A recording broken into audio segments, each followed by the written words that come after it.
Hello everyone, this is Ram Bishnoi and you are watching Geography Guru. आज के इस एपिसोड में, इस वीडियो में हम क्या बात करेंगे? आज हम बात करने वाले हैं क्लास 10th ज्योग्राफी की और कंटिन्यू रखेंगे हमारी class 10th SST social science की मोस्ट इंपॉर्टेंट क्वेश्चंस की सीरीज़ को। ये जो हमारी मोस्ट इंपॉर्टेंट क्वेश्चंस की सीरीज़ है, ये इस यूट्यूब चैनल की मोस्ट सक्सेसफुल सीरीज़ भी है। अब ये मोस्ट सक्सेसफुल सीरीज़ कैसे बनी? देखिए, इसके लिए आपको जाना पड़ेगा ओल्ड वीडियोस में जाइए इसी सीरीज़ की, वहाँ पे आपको काफ़ी सारे कमेंट्स मिलेंगे, तो वहाँ से कुछ आइडिया लगेगा कि भाई ऐसा क्या है। इसका एक मेन रीज़न ये है कि इस सीरीज़ का जो सक्सेस रेशो है वो वेल नोन कुछ पब्लिशर्स है जो गेस्ट पेपर वगैरह पब्लिश करते हैं, उनसे भी कहीं ज़्यादा है। यहाँ से आपके एग्ज़ाम में एज इट इज़ क्वेश्चंस आने वाले हैं, डायरेक्ट यहीं से क्वेश्चंस आपके बोर्ड एग्ज़ाम में आने वाले हैं। 90 to 95% ऐसे कमेंट्स आपकी तरफ से भी आने वाले हैं। कब आएंगे? जब आप एग्ज़ाम दे कर के आओगे, जब एग्ज़ाम देने के बाद आप इस सीरीज़ को रिव्यू करोगे। ओके, जो ओल्ड कमेंट्स है वहाँ पर आपको ऐसे काफ़ी सारे कमेंट्स मिलेंगे, उसमें आपको शायद इस टाइप के कमेंट्स भी मिल जाएं कि सर ये सीरीज़ है उस बुक से कहीं बेटर थी। ओके, तो इसको आप ले सकते हो कि ये आपकी एक रिवीजन सीरीज़ भी है, इससे आप एक क्विक रिवीजन भी कर सकते हो। और ऐसा क्यों हो रहा है कि बहुत सारे क्वेश्चंस आपके एग्जाम में आते हैं? तो ऐसा नहीं है कि यहाँ पे डायरेक्टली कहीं से उठा करके क्वेश्चंस को दिया गया है। प्रॉपर तरीके से देखिए, काफ़ी सारा टीचिंग का एक्सपीरियंस है, उसके बाद भी एक प्रॉपर मेथड को फॉलो किया जाता है इस सीरीज़ को तैयार करने के लिए, प्रिपेयर करने के लिए। इसमें सबसे पहले तो जो लास्ट ईयर के क्वेश्चन पेपर होते हैं लास्ट 10 ईयर्स के, उनके प्रॉपर तरीके से गो थ्रू होते हैं। उसके बाद जो एग्ज़ाम का पैटर्न है, ब्लूप्रिंट है।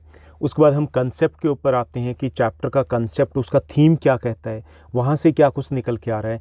एनसीईआरटी बुक की एक्सरसाइज है वो क्या कुछ कह रही है, वैल्यू बेस्ड क्वेश्चंस कौन से बनेंगे, उन सबको मिला करके जो कुछ निकल के आता है वो निकल के आता है आपकी ये series most important questions of the chapter. Okay, इस सीरीज़ में आज हमारा चैप्टर रहेगा क्लास 10th ज्योग्राफी का 6th चैप्टर है मैन्युफैक्चरिंग इंडस्ट्री। हिंदी में कहें विनिर्माण उद्योग। वी प्लस निर्माण, वी का मतलब होता है दोबारा से, निर्माण का मतलब होता है बनाना। इस चैप्टर में बताया गया हमें मैन्युफैक्चरिंग इंडस्ट्रीज़ के बारे में, यानी कि इन्हीं विनिर्माण उद्योगों के बारे में। कौन सी इंडस्ट्रीज होती है? वो इंडस्ट्रीज जो रॉ मटेरियल लेती है प्राइमरी सेक्टर से, ओके, और उसके बाद कोई नई वस्तु से बना देती है, तो वो हो गया उसका रिप्रोड्यूस कर देती है उसे। जब वो रिप्रोड्यूस करती है तो क्या चेंज आते हैं? दो चेंज आ जाते हैं। Things become more usable and things become more valuable. चीज़ें ज़्यादा कीमती हो जाती है और ज़्यादा काम की हो जाती है। देखिए, जैसे क्लॉथ फ्रॉम कॉटन हो गया। अब जो कॉटन होती है ना, सस्ती होती है, जब क्लॉथ बन गया भाई उसका रेट अंदाज़ा नहीं लगा सकते।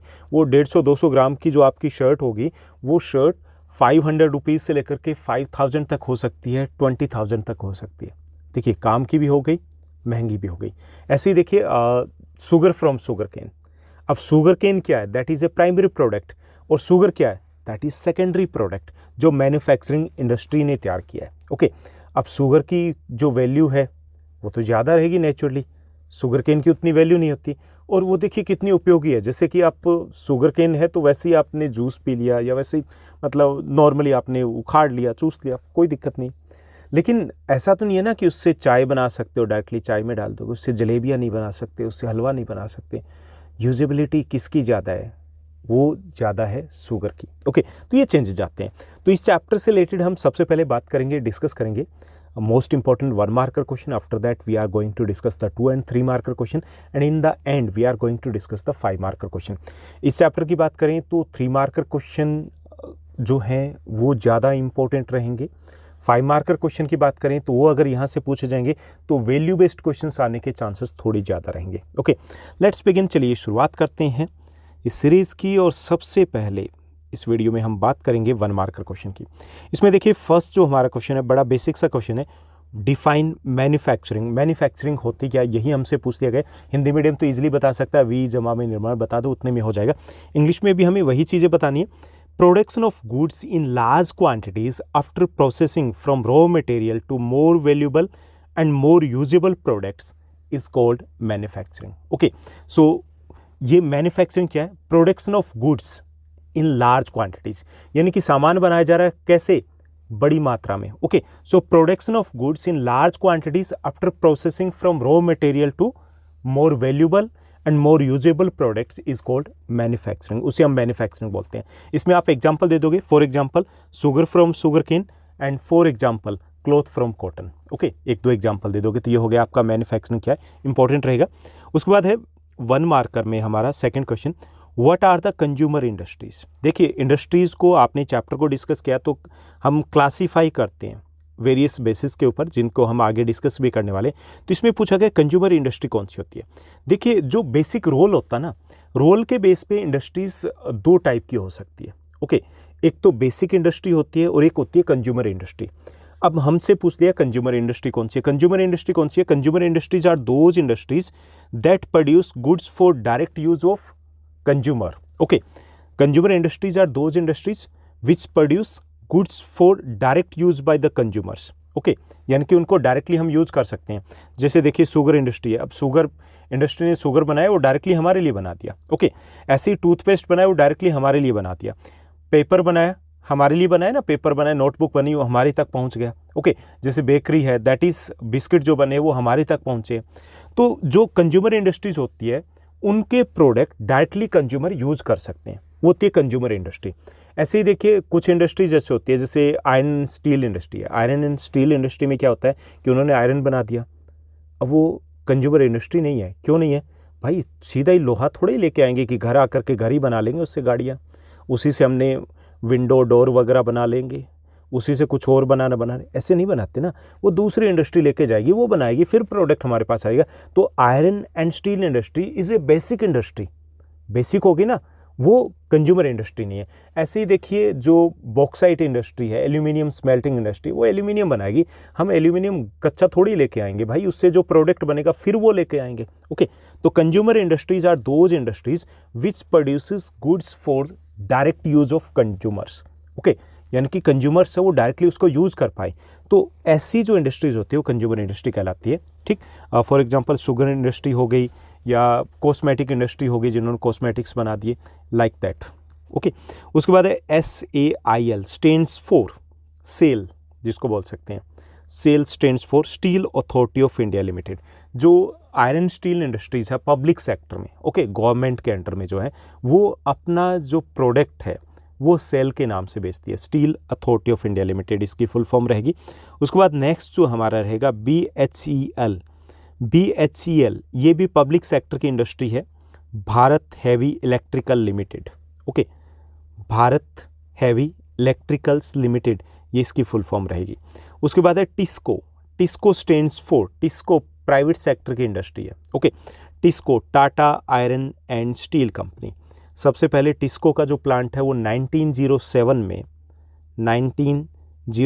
में साक्षी नामक स्थान है, एक साक्षी प्लेस है, वहाँ पर लगा था। उसी साक्षी को आज हम जमशेदपुर के नाम से जानते हैं। ओके, जमशेद जी टाटा ने लगाया था, इसलिए साक्षी को बदल के कर दिया गया जमशेदपुर। तो वहाँ पे ये टिस्को लगा था, Tata iron steel company. Okay, Tata बहुत कुछ बनाता है, वो उसकी शुरुआत यहाँ से हुई थी।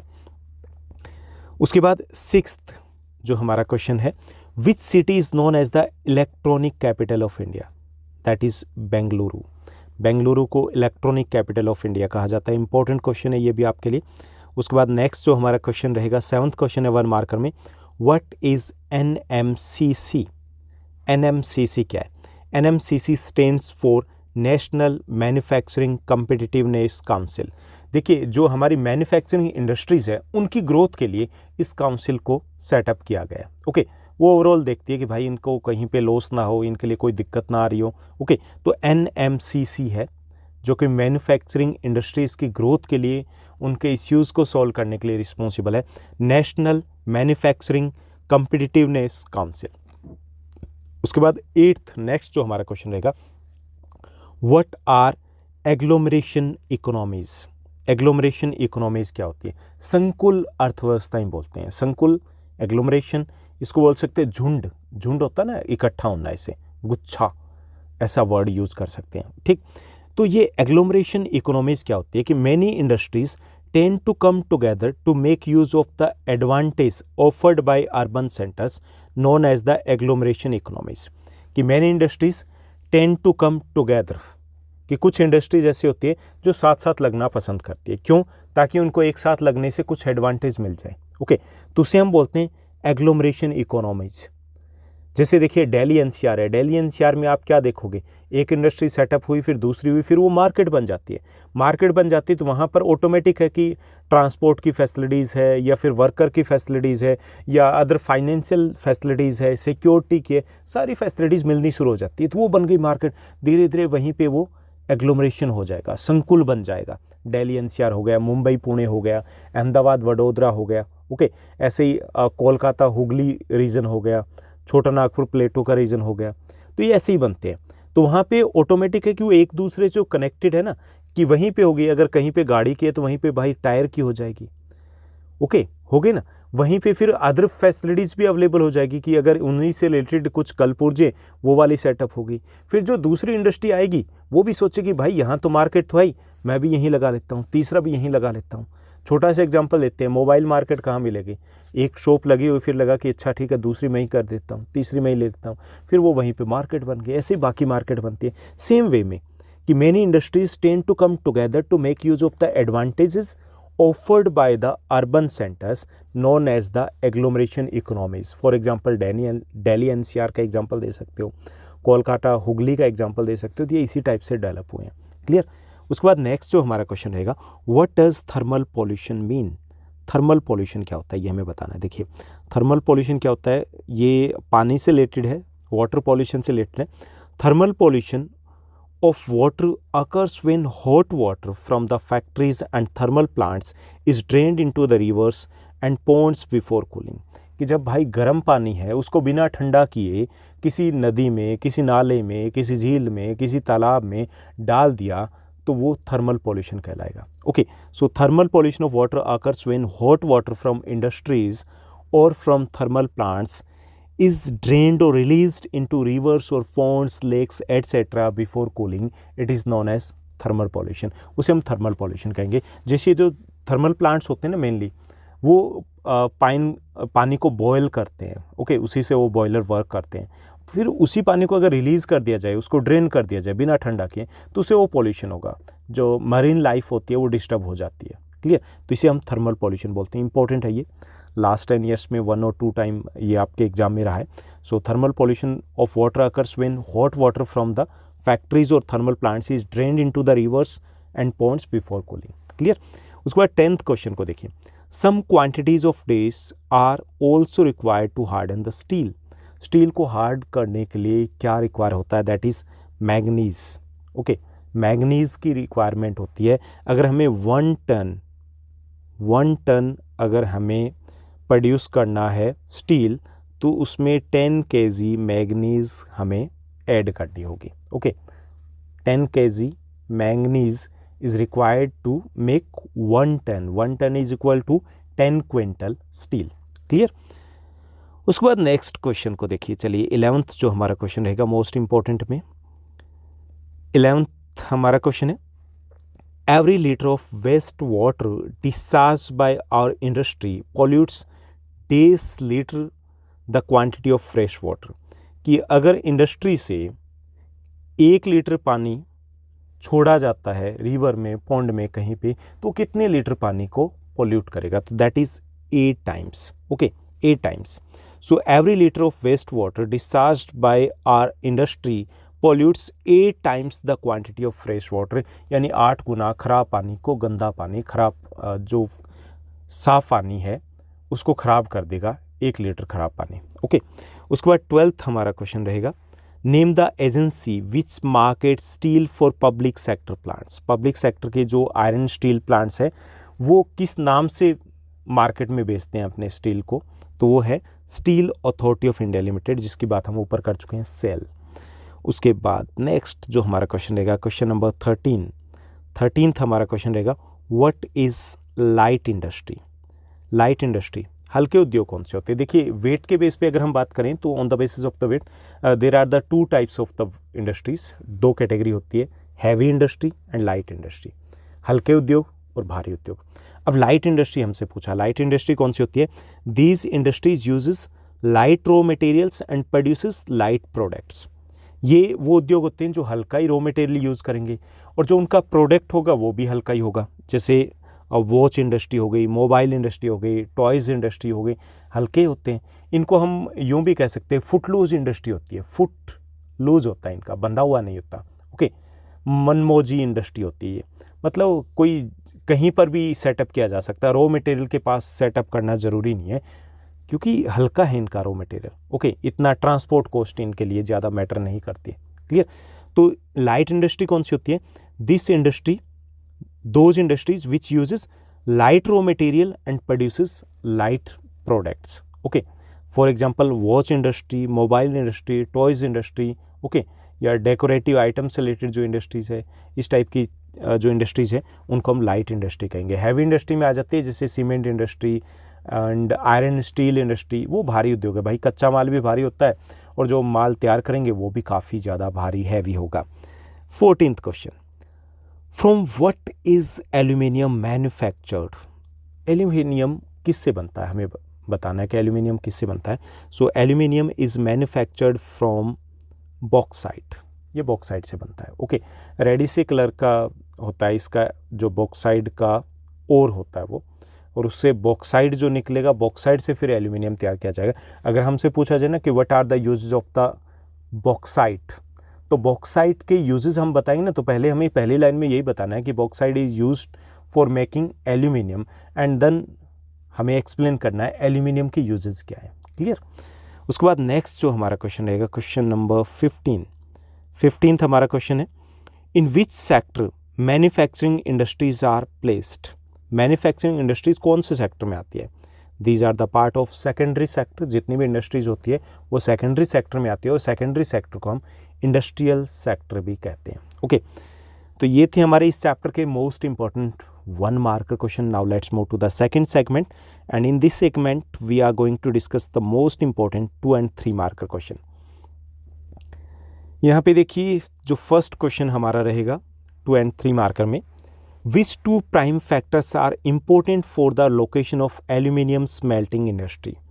एल्यूमिनियम स्मेल्टिंग इंडस्ट्री है वो जिस जगह पे लगती है, तो सबसे इम्पोर्टेंट 2 फैक्टर कौन से होते हैं? ओके, तो 2 सबसे इंपॉर्टेंट फैक्टर होते हैं, regular and cheap supply of electricity. पहला जो फैक्टर होता है इनके लिए, पावर सबसे इंपॉर्टेंट फैक्टर होता है, regular and cheap supply of the electricity is required for aluminium smelting के लिए।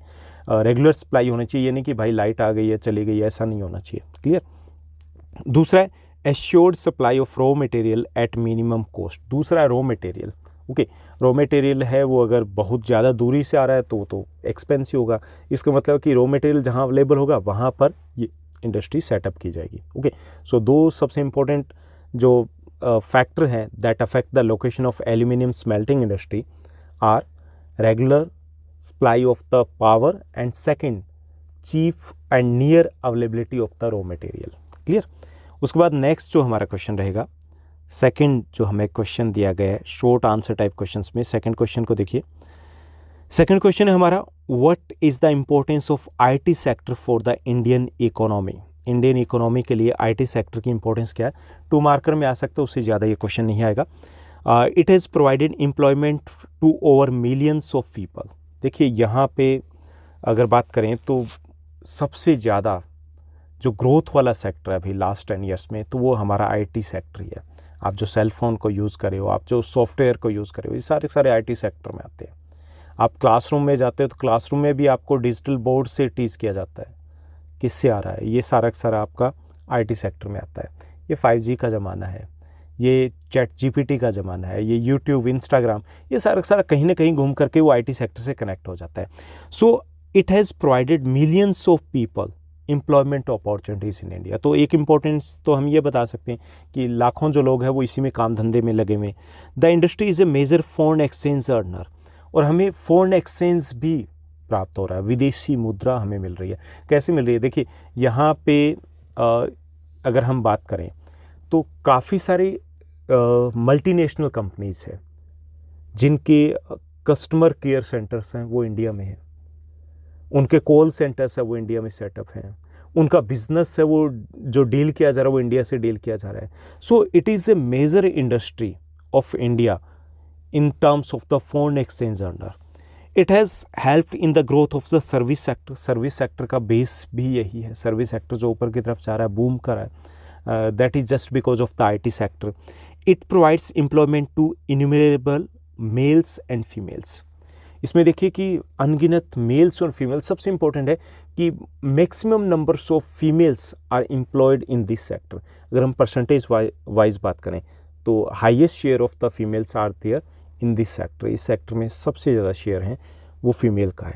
तो आप 3-4 कॉमन से पॉइंट लिख सकते हो, जैसे कि हमारी लाखों लोगों को जॉब मिली हुई है यहाँ पे, हमें फॉरेन एक्सचेंज रिसीव हो रहा है, हमारी सर्विस सेक्टर के ग्रोथ के लिए रिस्पॉन्सिबल है। इसके साथ साथ this sector is the most important sector in terms of the female employment. Okay, उसके बाद नेक्स्ट जो हमारा क्वेश्चन रहेगा, थर्ड क्वेश्चन को देखिए। थर्ड जो क्वेश्चन है हमारा, classify industries on the basis of their main role and how are they different from each other.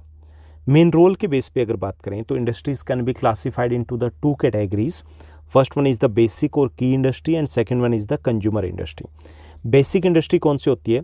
These industries supply their product और raw material to manufacturer other goods.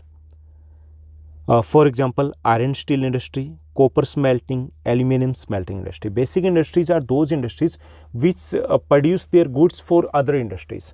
यानी कि वो जो अपना गुड्स सामान तैयार करेंगे वो दूसरे इंडस्ट्री के लिए तैयार करेंगे। Okay, it means that these are providing the base for other industries. बाकी इंडस्ट्रीज के लिए वो बेस प्रोवाइड करें। ओके, तो उनको हम बोलते हैं बेसिक इंडस्ट्री, की industry.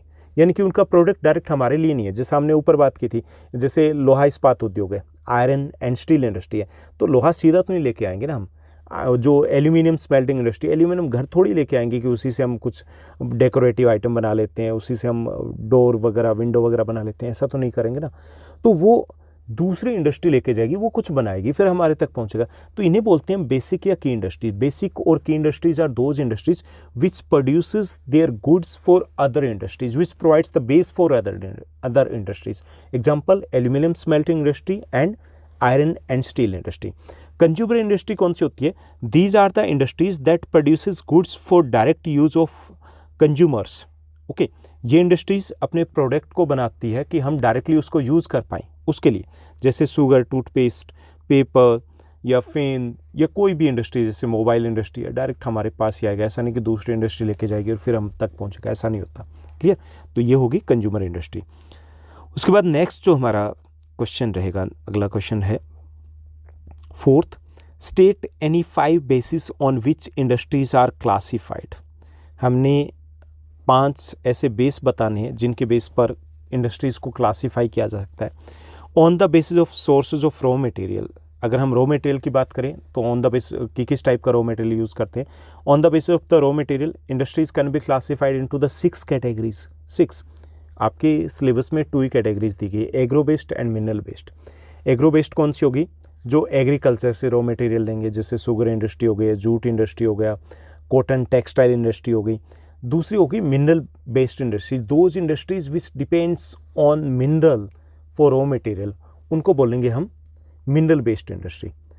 For example iron steel industry, cement industry, aluminium smelting industry, ये मिनरल बेस्ड इंडस्ट्री। इसके अलावा और कौन सी हो सकती है रॉ मटेरियल के बेस पे? जैसे animal based industries, for example dairy जो इंडस्ट्री है, डेयरी प्रोडक्ट हो गए, तो सारे के सारे क्या है? एनिमल बेस्ड है। लेदर इंडस्ट्री एनिमल बेस्ड है। फॉरेस्ट बेस्ड भी हो सकती है, for example paper industry, furniture industry forest based है। Chemical based industries, cosmetic industry, okay, chemical fertiliser industry, ये केमिकल बेस्ड इंडस्ट्री है। ओके, ऐसे ही ओशन बेस्ड इंडस्ट्री भी हो सकती है, जैसे कॉमन सॉल्ट या फिश रिलेटेड जो प्रोडक्ट होते हैं। ओके, तो ऐसे काफ़ी कुछ हो सकता है, लेकिन आपके सिलेबस में दिया गया agro based and mineral based. ऐसे ही हो सकता है on the basis of main role industries can be classified into the basic and consumer industries, ऊपर हम बात कर चुके हैं। उसके बाद है on the basis of capital investment, पैसा कितना लगा है। ओके, उसके बेस पे industries can be classified into the 3 groups, small scale, medium scale and large scale. 3 में कर लीजिएगा। Small scale industries are those industries which require the capital investment less than 1 crore, 1 crore से कम लगे। Okay, and if the investment is between 1 crore to 5 crore, तो that is the medium scale industry. If the capital investment is more than 5 crore, 5 crore से अगर ज़्यादा है तो वो कौन सी होगी? वो लार्ज स्केल इंडस्ट्री होगी। ओके, तो ये कैपिटल इन्वेस्टमेंट के बेस पर स्मॉल स्केल, मीडियम स्केल और लार्ज स्केल हो सकती है। उसके बाद on the basis of ownership, ownership के बेस पे industries can be classified into the 4 categories, public sector, private sector, cooperative sector, joint sector. देखिए ये क्वेश्चन है, ऐसा नहीं कि ऐसा ही आएगा, इसमें से किसी एक बेस पे पूछा जाएगा आपसे, ओके किसी एक बेस पे, तो उसको थोड़ा थोड़ा एक्सप्लेन या एग्जांपल आपके पास होने चाहिए। On the basis of the ownership industries can be classified into the 4 categories. Public sector industries are those industries which are owned and managed by government, जिनको गवर्नमेंट मैनेज करती है, तो किस में आ जाएंगे, पब्लिक सेक्टर में। जैसे हमने सेल की बात की, बेहल की बात की, BHEL की बात की, ओके HMT थी, तो ये सारे पब्लिक सेक्टर की इंडस्ट्री है। Private sector industries are those industries which are owned and managed by individual और ग्रुप ऑफ इंडिविजुअल्स, एक व्यक्ति या कई सारे लोग मिलकर के करें, प्राइवेट कंपनी, जैसे टाटा हो गई, ओके रिलायंस, जियो, ये कौन सी है, टिस्को, ये कौन सी है, ये हमारी प्राइवेट सेक्टर की इंडस्ट्री है। Cooperative sector industries are those industries which are owned and managed by the suppliers and the workers, जो वहाँ पे कच्चे माल को सप्लाई करते हैं, जो वर्कर है वहाँ पे काम करें, वो सारे उसके मालिक होते हैं, वो कोऑपरेटिव सेक्टर की इंडस्ट्रीज होती है। जैसे sugar mills of Maharashtra, coconut industry of Kerala, और Mother Dairy and Amul Anand Milk Union Limited, तो ये सारी कोऑपरेटिव सेक्टर में, इसमें कोई भी व्यक्ति मालिक नहीं है, वो सारे लोग जो रॉ मटेरियल को सप्लाई करें, वो सारे लोग, वो जहाँ काम करें, वो सारे लोग मालिक हैं उसके, ओके वो कोऑपरेटिव सेक्टर में आएंगे। Amul, mother dairy, sugar mills of Maharashtra and coconut industry of Kerala, ये सारे कोऑपरेटिव सेक्टर में। जॉइंट सेक्टर कौन सी होती है, joint sector industries are those industries which are owned and managed by private sector and public sector, jointly दोनों ही उसको मैनेज करते हैं। जैसे OIL, ऑयल इंडिया लिमिटेड, इसमें गवर्नमेंट का भी पैसा लगा है, प्राइवेट सेक्टर का भी पैसा लगा है, तो ये किस में आएगी, ये जॉइंट सेक्टर में आ जाएगी, क्लियर। उसके बाद है on the basis of bulk और वेट, अब सामान है उसके बाहर के बेस पे देखें तो 2 टाइप की हो सकती है, heavy industry and light industry, जो हम पहले डिस्कस कर चुके हैं। तो इनमें से कोई एक टाइप है वो आपसे पूछा जा सकता है, तो थोड़ा सा ध्यान से अच्छे से प्रिपेयर करना है। Now let's move to the next question. Next जो हमारा 5th क्वेश्चन दिया गया, agriculture and industry are not exclusive to each other but move hand in hand, give argument in favour of this statement. यहाँ पे हमसे कहा गया कि देखिए जो एग्रीकल्चर और इंडस्ट्रीज है वो एक दूसरे से अलग नहीं है, ये दोनों एक दूसरे के साथ साथ चलते हैं। They are helping each other in their growth, एक दूसरे की ग्रोथ में ये हेल्पफुल होते हैं। कैसे, ओके या फिर यूँ भी कह सकते हैं agriculture industries are interdependent on each other, कि एक दूसरे के ऊपर निर्भर करते हैं। कैसे एक्सप्लेन करना, किसी भी टाइप की मतलब लैंग्वेज थोड़ी सी लिटिल बिट चेंज हो सकती है, मीनिंग सेम ही निकलेगा। Agro industries in India have boosted agriculture by raising its productivity. देखिए जो एग्रो बेस्ड इंडस्ट्रीज है in India, they have boosted agriculture by raising its productivity, उसकी प्रोडक्टिविटी को बढ़ाया। प्रोडक्टिविटी कैसे बढ़ी है, because agro based industries means that there is more requirement और more demand of the agriculture products, उनकी demand को बढ़ाया उन्होंने, तो ऑटोमेटिक इंडस्ट्रीज की जो एग्रीकल्चर उसकी ग्रोथ होनी है। Okay second, industries depend on agriculture for their raw material, for example cotton textile industry, sugar industry, jute industry. अब इंडस्ट्री की बात करें, इंडस्ट्रीज स्पेशली देखें तो स्पेशली जो एग्रो बेस्ड इंडस्ट्रीज है, these industries depends on agriculture for raw material, तो कच्चा माल वहाँ से आ रहा है, तो हो गए ना, एक दूसरे के ऊपर डिपेंड हो गए।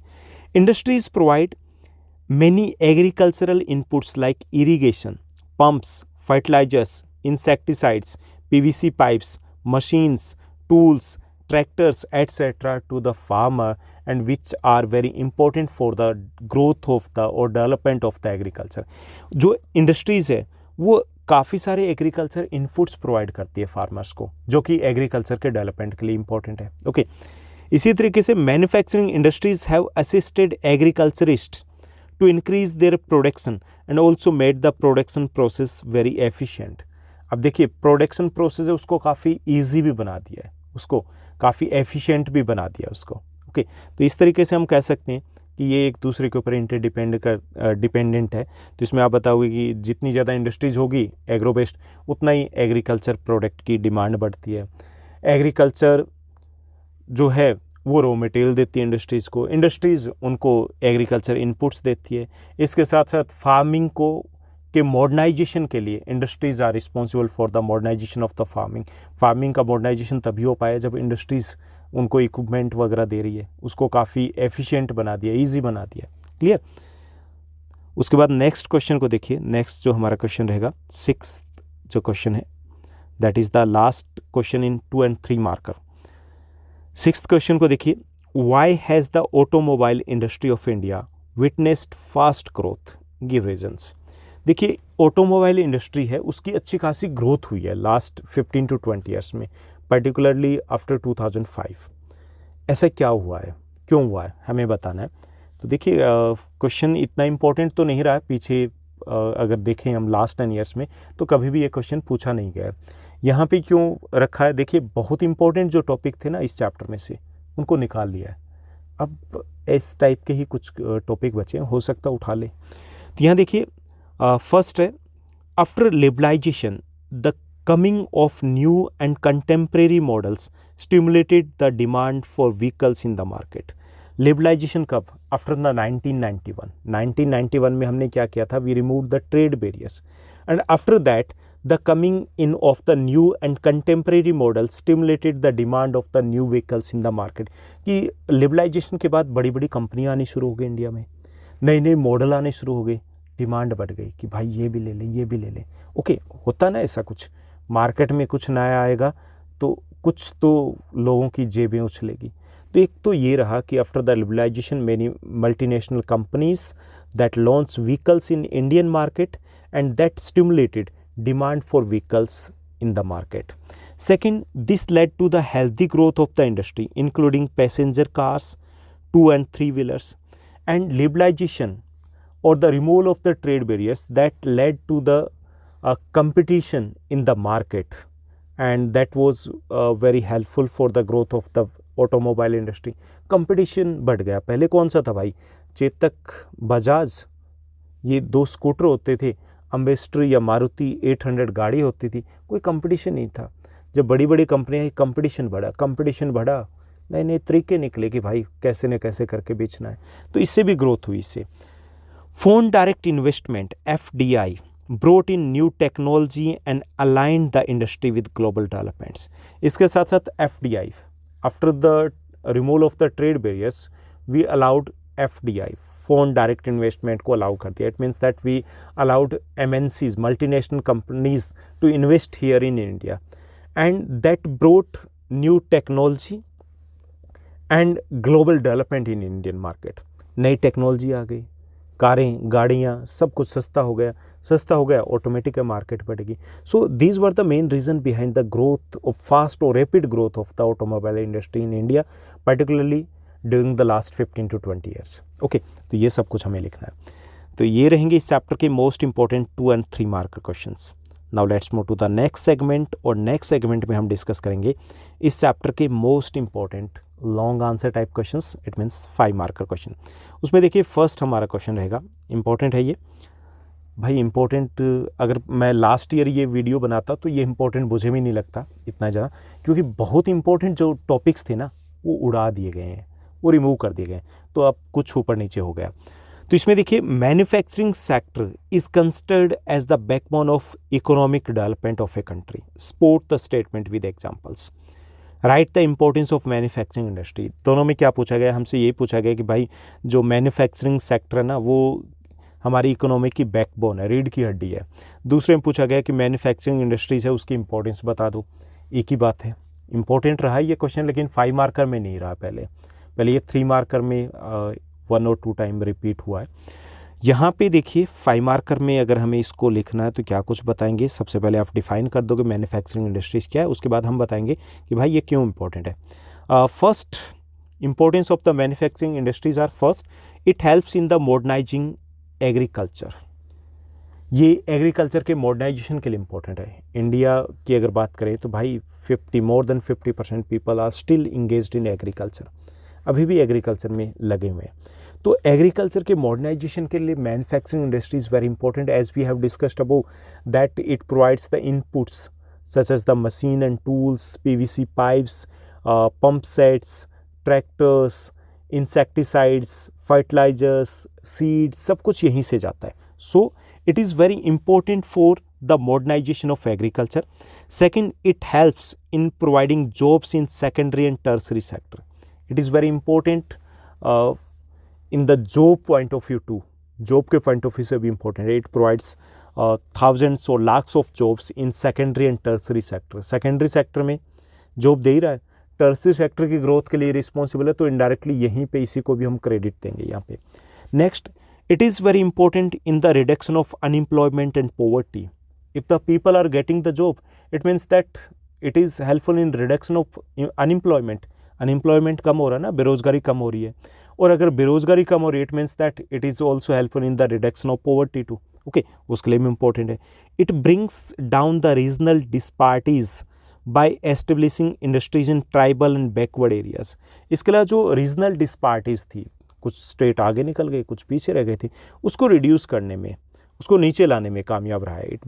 It is very helpful in bringing down the regional disparities by establishing industries in the backward area, tribal areas में industries लगा करके कम कर पाए हम. Export of manufacturing goods expands trade and commerce. इसके अलावा जो हम manufactured goods हैं, 73% जो हमारा एक्सपोर्ट है ना, वो अब मैन्युफैक्चरिंग जो इंडस्ट्री है उससे रिलेटेड गुड्स होते हैं, मैन्युफैक्चर्ड प्रोडक्ट होते हैं. अब पहले कच्चा माल भेजते थे हम, 73% बहुत बड़ा रोल हो गया, तो वो तैयार माल भेजते हैं. इससे क्या हुआ, हमारा ट्रेड, कॉमर्स, सब कुछ की ग्रोथ हो गई, बल्ले बल्ले हो गई. It brings in much needed foreign exchange. It brings, foreign exchange को कहेंगे विदेशी मुद्रा आती है भाई, डॉलर आते हैं. डॉलर कैसे आते हैं, हम माल भेज रहे हैं, ओके, वो हमें चाहिए. एग्जाम्पल्स, जो इसके एग्जाम्पल देंगे मैन्युफैक्चरिंग इंडस्ट्रीज़ के, most important are cotton textile industry, iron and steel industry, fertiliser industry, automobile industry. जो आपने इस चैप्टर में पढ़ा है वो सारी इंडस्ट्रीज़ यहाँ पे लिख दोगे. Okay, so these are very important for Indian economy, these are very important for development of the country. Clear. उसके बाद नेक्स्ट क्वेश्चन को देखिए, अगला जो हमारा क्वेश्चन रहेगा, list the major factors which affect the location of an industry at a place. Last 10 years के अगर आप क्वेश्चन पेपर को देखोगे ना, आपको हर बार ये क्वेश्चन दिखाई देगा आपको, डायरेक्टली और इनडायरेक्टली. अब ये यहाँ से पूछा गया भाई इंडस्ट्रीज़ कहाँ पे लगाएं, कौन से फैक्टर देखने पड़ेंगे. ये क्वेश्चन इनडायरेक्टली पूछा जा सकता है, जैसे most of the iron steel industries are located in और around Chota Nagpur plateau. Why? Most of the jute textile industries are located in और around Hooghly river. Why? Most of the cotton textile industries are located in और around Mumbai और in Maharashtra और Gujarat. Why? Okay, इस type के questions में भी अगर पूछा जाए कि क्यों, तो हमें वहीं पे जाना है कि भाई वहाँ पे ऐसा क्या होगा, जो इंडस्ट्रीज़ के लिए फेवरेबल फैक्टर्स चाहिए वो सारे होंगे. तो ये इनडायरेक्टली भी क्वेश्चन आ सकता है आपके एग्जाम में. ओके, तो यहाँ देखिए कि इंडस्ट्रीज़ की लोकेशन को अफेक्ट करने वाले जो फैक्टर कौन से होते हैं कि कहाँ पे हम अपना कारखाना लगाएं, इंडस्ट्री लगाएं. तो देखिए सबसे important first factor that is the raw material. First of all any industry to produce anything they need raw material, कच्चा माल. ऐसा नहीं कि मंत्र पढ़ेंगे और हो जाएगा, कच्चा माल चाहिए. अब जो शुगर इंडस्ट्री है, most of the sugar industries are located in UP, Bihar, Maharashtra and Andhra Pradesh. Why? भाई गन्ना वहीं हो रहा है, वहीं लगाएंगे ना. ऐसे ही most of the jute textile industry है, दीज आर लोकेटेड इन और अराउंड हुगली रिवर. क्यों भाई? वेस्ट बंगाल में ही जूट होता है mainly. Cotton textile industry Mumbai के आसपास क्यों है? क्योंकि वहीं पे कॉटन हो रही है, महाराष्ट्र में, गुजरात में, मध्य प्रदेश में, मेनली वहीं पे हो रही है. So raw material is the most important factor that affect the location of industry, because every industry that want to produce anything that requires first of all raw material, कच्चा माल चाहिए उन्हें. ओके, अगर दूर लगाएंगे तो भाई ट्रांसपोर्ट का खर्चा बढ़ जाएगा. सेकेंड है water. For the production process every industry requires water, not only for the workers but for the process too. And that not only require the water for just time being के लिए कि भाई एक बार चाहिए, that is the regular requirement of the water. So they keep in mind the availability of the water too, पानी की availability भी चाहिए उनको. And some industries tend to set up near the river only. वो river के आसपास ही लगे जिनको बहुत पानी की ज़रूरत होती है। For example iron steel industry कहाँ लगी होगी, नदियों के किनारे होगी। Leather industry, dyeing industry, okay, तो ये पानी भी मैटर करता है। थर्ड है cheap labour. Generally manufacturing industries and medium and large industries that requires thousands of laborers, thousands of workers, and that works in shifts में वर्क करते हैं। Okay, it can be 10,000, 50,000। अगर 50,000 वर्कर चाहिए एक time में shift में, तो देखिए 3 शिफ्ट होगी, 1.5 लाख वर्कर चाहिए। Okay, so regular supply of the cheap labour is also the essential requirement to set up an industry. So generally the large industries are tend to set up in a densely populated area. जहाँ घनी जनसंख्या होगी ना, जहाँ थोक के भाव लोग मिलेंगे, वहाँ पर ये इंडस्ट्री लगती है। And they keep in mind that what type of labour they require. If they require skill labour, they tend to set up near the market, near the urban area के आसपास वो सेटअप होगी। अगर उनको सेमी स्किल्ड या unskilled चाहिए तो वो घनी जनसंख्या वाला इलाका देखिए जो कोलकाता के आसपास है, मुंबई है, दिल्ली एनसीआर है, तो वहाँ जनसंख्या ज़्यादा ना, इंडस्ट्रीज़ लग गई। पहाड़ों में कहाँ है, लोग नहीं मिलेंगे, इंडस्ट्रीज़ नहीं लग पा रही। Power supply, that is also required to run machines, we need power supply and that too requires regular. Okay, so that is also essential requirement to set up an industry. Market, भाई कुछ बना रहे हैं तो खाने के लिए थोड़ी बना रहे हैं, अगर वो कुरकुरे चिप्स भी बना रहे हैं तो मार्केट में बेचना है। Okay, so they keep in mind the location of the market too. If the market is not too far, it is going to reduce the cost of transportation की कॉस्ट है वो कम हो जाएगी। Okay, so they tend to set up near the market. Okay, और there must be the connectivity the market, market के पास connectivity ज़रूर होनी चाहिए।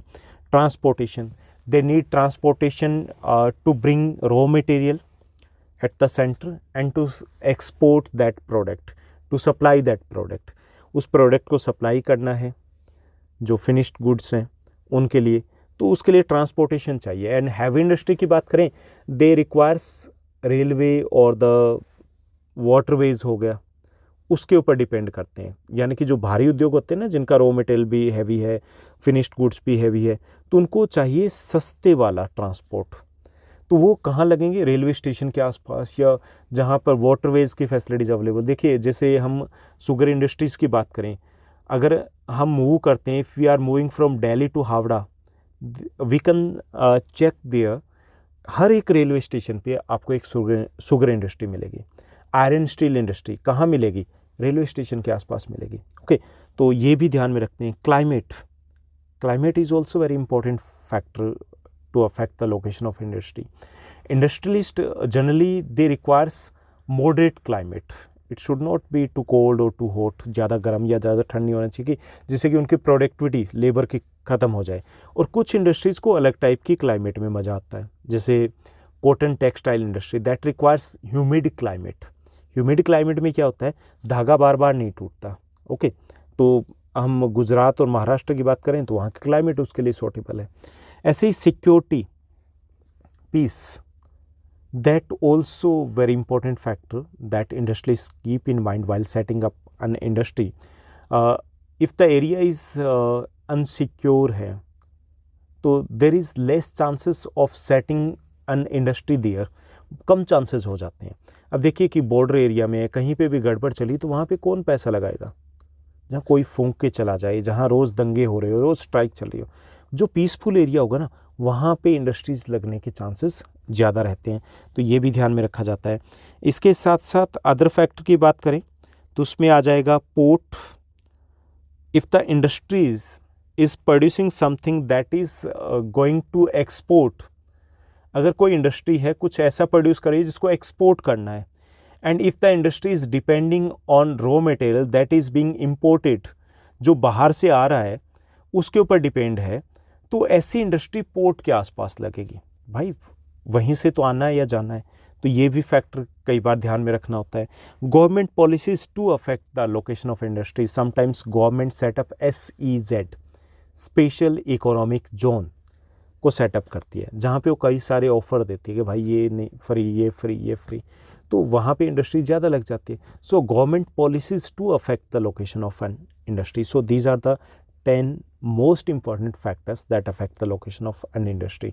अगर यही क्वेश्चन पूछा जाए तो भाई महाराष्ट्र में, गुजरात में कॉटन टेक्सटाइल इंडस्ट्री क्यों लगी, तो आप बता दो कि वहाँ ये, ठीक। ऐसी अगर जूट इंडस्ट्री वहाँ, तो भाई ये सारे फैक्टर हैं वहाँ पे। तो ऐसे कुछ करके आपको इसको घुमाना भी आना चाहिए अगर ये इनडायरेक्टली क्वेश्चन पूछा जाता है। Now let's move to the next one. Next question की बात करेंगे। थर्ड हमारा क्वेश्चन दिया गया है, suggest any 5 measures to control industrial pollution in India. देखिए वैल्यू बेस्ड क्वेश्चन है हमारा, हमें कुछ 5 तरीके बताने हैं भाई कि इंडस्ट्रियल पॉल्यूशन को कैसे कंट्रोल किया जाए। फर्स्ट है minimising the use of water for processing by reusing and recycling it in 2 और मोर सक्सेसिव स्टेजेस। पहला ये है कि अगर हम वाटर का यूज़ मिनिमाइज करते, it is very helpful in reducing the pollution, water pollution को कंट्रोल कर पाएंगे। देखिए जैसे हमने ऊपर बात की थी कि 1 litre of industrial waste water can pollute 8 litre water, 8 litre को ख़राब कर सकता है। अगर हम 1 लीटर के जगह अगर हम यूज़ करें, उसकी जगह हम 200 ml यूज़ करना शुरू कर दें तो क्या होगा, ऑटोमेटिक है ना, हमने कितना गुना पॉल्यूशन कम कर लिया ना कम। So minimising the use of water for processing by reusing and recycling it in 2 और मोर सक्सेसिव स्टेजेस, कि अगर हम वाटर को रीयूज़ या रिसाइकिल करना शुरू कर दें, it is very helpful in minimising the use of the water का यूज़ है वो इंडस्ट्री में कम हो जाएगा, and that is going to affect the pollution को अफेक्ट करेगा, that is going to reduce the pollution को रिड्यूस करेगा। ओके, सेकेंड है harvesting of rain water to meet water requirement. Rain water harvesting is also very important way to conserve और to reduce the water pollution के लिए ये किया जा सकता है। Treating hot water and influence before releasing them into rivers and ponds. Water treatment should be made mandatory before releasing or draining the water into the pond or rivers. जो water treatment है वो compulsory हो जाना चाहिए। Treatment of industrial influence can be done in 3 phases। Treatment industrial जो waste है that should be treated before releasing or draining into the river और Pond's. Okay, इसके साथ साथ जो यहाँ पे 3 स्टेजेस दी गई है कि इसमें प्राइमरी ट्रीटमेंट दी जाए, सेकेंडरी दी जाए, थर्ड हो यानी कि इसमें बायोलॉजिकल, केमिकल और फिजिकल प्रोसेस है। उसके बाद उस वाटर को यूज़ भी किया जा सकता है या रिलीज़ किया जा सकता है। Over drawing of ground water needs to be regulated legally. इसके साथ साथ जो ओवर ड्रॉइंग है वाटर की, ग्राउंड वाटर की, इट शुड बी चेक्ड और रेगुलेटेड लीगली, कि इसको भी कंट्रोल किया जाए। It is going to be very helpful.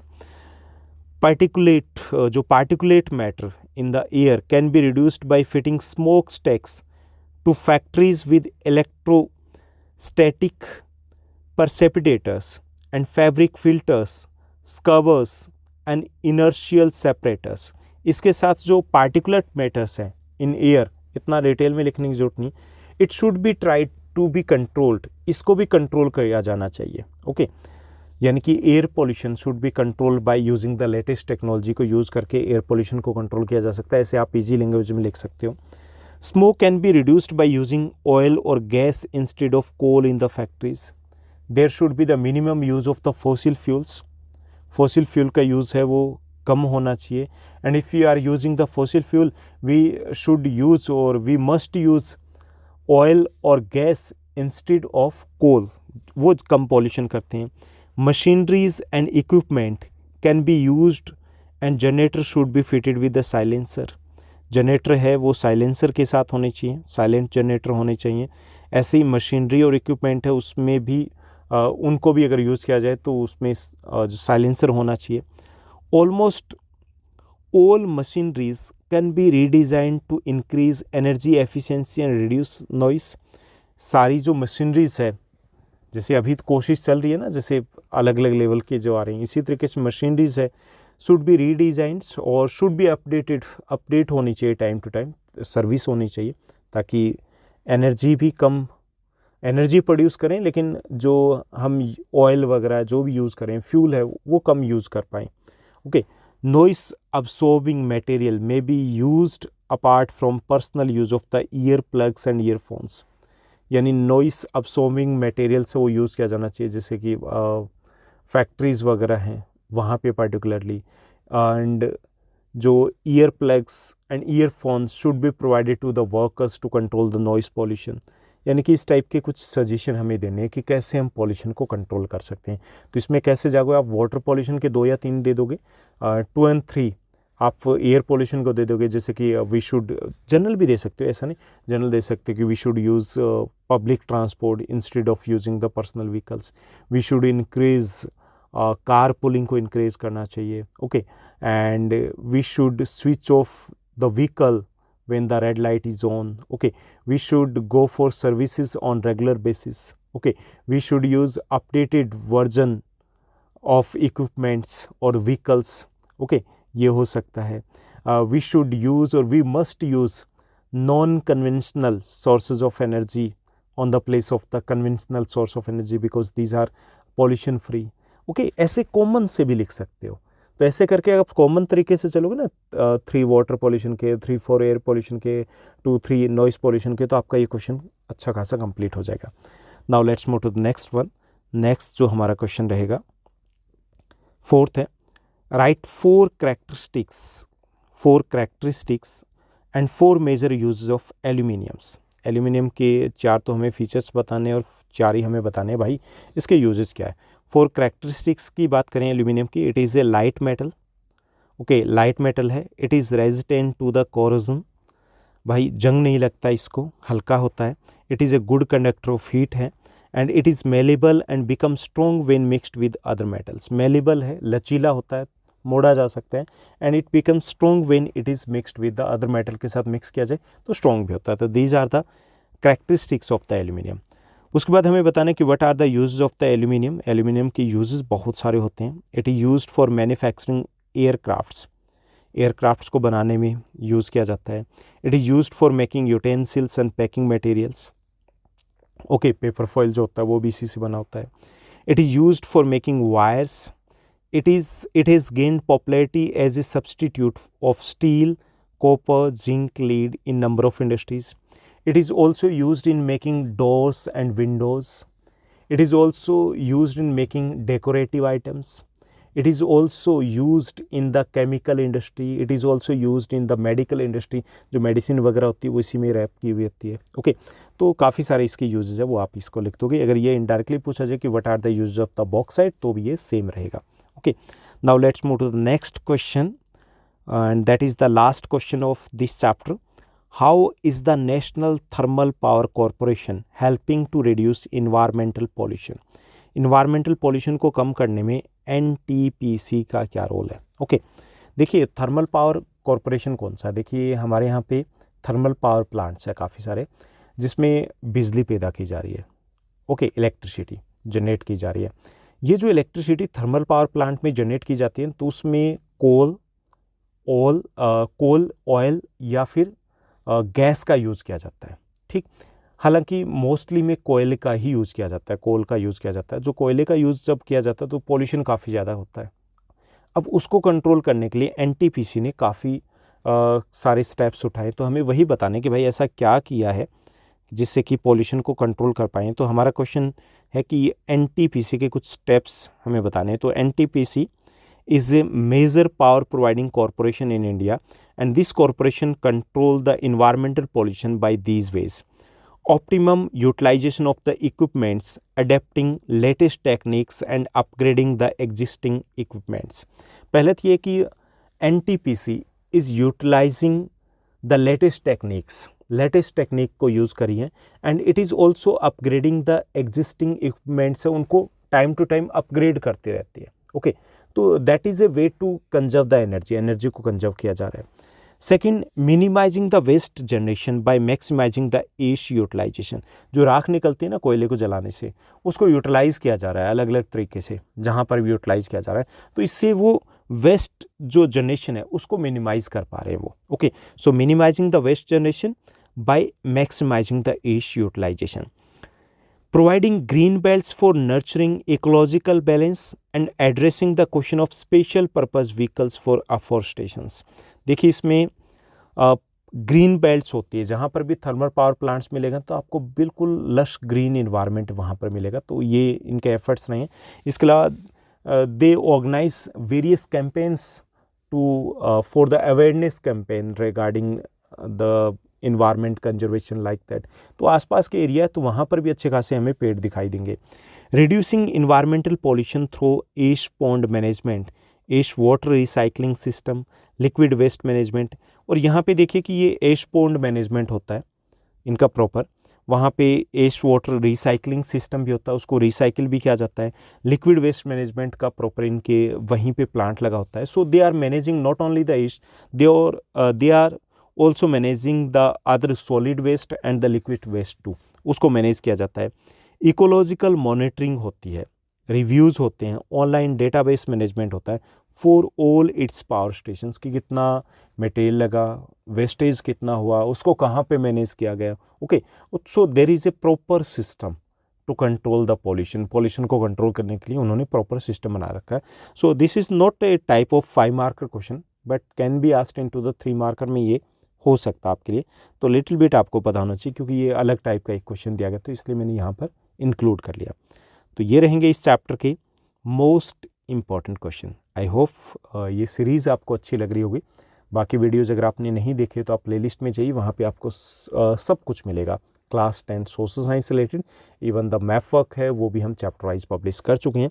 और जहाँ तक नेक्स्ट चैप्टर की बात है तो उससे रिलेटेड जो क्वेश्चंस बनेंगे और जो मैप वर्क रहेगा वो सब कुछ हम नेक्स्ट वीडियो में कल डिस्कस करने वाले हैं.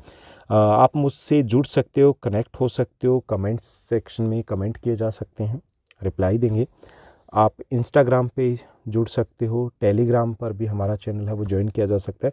वहाँ पर जैसे भी जो भी रिक्वायरमेंट होती है PDF वगैरह की तो वो आपके साथ शेयर की जाती है. आज के लिए बस इतना ही. Thank you, bye bye, have a nice day.